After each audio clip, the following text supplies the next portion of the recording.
Hey guys, I hope that you are doing well today. We are in Genesis chapter 16, Genesis chapter 16, and it really is crazy when you think about how fast this is going. But Genesis 16, here's where we find them, right? God is just, remember, taking Abraham outside, showing him how big he is, how great he is. Hey, I can do the impossible. He doubles down on the promise, right? To the fourth generation, they're going to inherit this land and all of those kind of stuff. I give this land to your offspring. And then we find them in Genesis 16, and we still have a problem, right? And the problem is that God has made all of these promises, and Abram's had faith and done all this kind of stuff. But the problem we find in Genesis 16 is at the very beginning of Genesis 16. And here's what it says. It says, Abraham's wife Sarai had not borne any children for him. And so the problem is that they have God's promise that this is going to happen, but his wife has not borne any children for him yet. And so the promise is taking a long time to come true. And so what do they start doing? Because they don't want to wait on the promise, and they don't want to miss out on the promise. They start to think about, okay, how can we receive this promise that God has given to us? How can we make this thing happen that God has told us is going to happen, right? I don't think it's necessarily that they didn't believe. That could have been true, but maybe it's just that they didn't want to miss out, and so they felt like they were having a hard time being patient and waiting on God's timing and in God's ways, and so they take matters into their own hands. And as a result, what happens is they end up shortcutting God's timing, and they try to produce the blessing themselves. And it says, but she owned an Egyptian slave named Hagar. And so she says to her husband, Abram, since the Lord has prevented me from bearing children, go to my slave, and perhaps through her I can build a family. So she gives him this idea of how they can make the promise come to fruition. And this isn't outside of the bounds of what would have been very normal in this day and time. This would not have been abnormal in this day and time. This would have been similar context in this day and time, right? And so she tells him this, and so Abram agrees to what she said. So she takes Hagar, her Egyptian slave, gives her to Abram as a wife for him. This happened after Abraham had lived in the land of Canaan for 10 years. He slept with her. She became pregnant. And so now there's a child, right? It's Hagar, it's not Sarah, but there is a child. Right? I think the problem with this is it's not that Sarah's idea was out of context or was abnormal for this day and time. I really do think that they were trying to help the promise come true. Right? They were trying to do these things, but the problem is, what we don't see in Genesis 16. I think that's the problem in Genesis 16 is what we don't see. We don't see any kind of divine consultation in Genesis 16.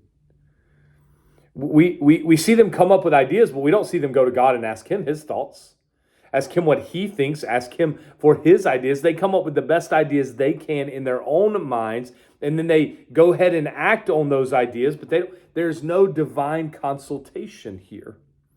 One of the things I think we can see in this story of Abram in general is that faith really isn't easy because it does require patience. And it does require persistence. And even when our circumstances and data don't substantiate it, we still believe. That's what faith is, right? And so maintaining faith during delay, that's really where the difficulty lies. And so perhaps they're doubting, perhaps they're just tired of waiting, perhaps they're impatient, perhaps they're just trying to think in their own strength how they can bring God's blessing to fruition. We do this all the time. We believe that God wants to do something, and then instead of waiting on his timing, we subvert his timing and then take matters into our own hands. This was the reason that Jesus was able in Matthew chapter 4 to say no to the temptation of Satan, is because Jesus did not do this, right? What is one thing Satan tells him? Hey, if you'll bow down and worship me, I'll give you all of the kingdoms that you see, the entire world, all the kingdoms of the earth. Well, Jesus knew that was going to be his one day. But he didn't try to take matters into his own hands and try to shortcut God's timing to give him what God really did desire to give him one day. And so I don't know if it's that they were lacking faith, but maybe they were just considering the options that they had available to help bring the promise to fruition. Maybe they thought God needed help. Right? People in this day and time thought that the gods needed help, thought that they were not They needed to be fed. They needed to be, their egos needed to be stroked. They needed things, right? Perhaps that kind of cultural thinking got in the way, and they thought God needed their help, right? Maybe they thought that God just gave them a brain to figure it out. But I think the important thing here is that they did not, at least from the text, they did not ask God for wisdom. And so what happens? They take it to their own hands. There is a child involved.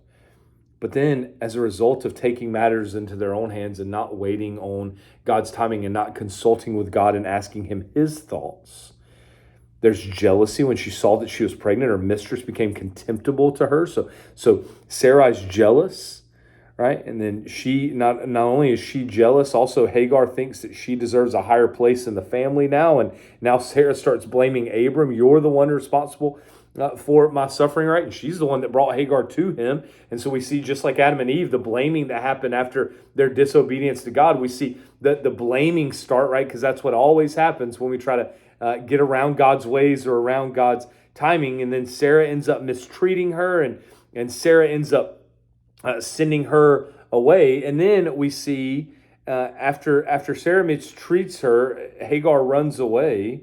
And we see the angel of the Lord found her by a spring in the wilderness. And he said, Hagar, where have you come from and where are you going? She said, I'm running away from my mistress Sarai. The angel said, go back to your mistress and submit to her authority. And the angel of the Lord said to her, I will greatly multiply your offspring, and they will be too many to count. You see, so after this jealousy, after this pride ensues, we see God turn to the outsider, because he always does.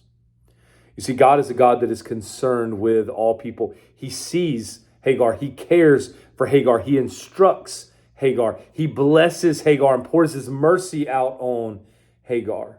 God is a God who looks after the oppressed and redeems human error. That's why we can trust God, because even if we mess up, and we're going to, right? Even if we make mistakes, even if we try to go around God's ways and God's time, God still has the ability to redeem it. God knew her son, and he knew him in the womb, right? And he gives him a name, right? That means he hears.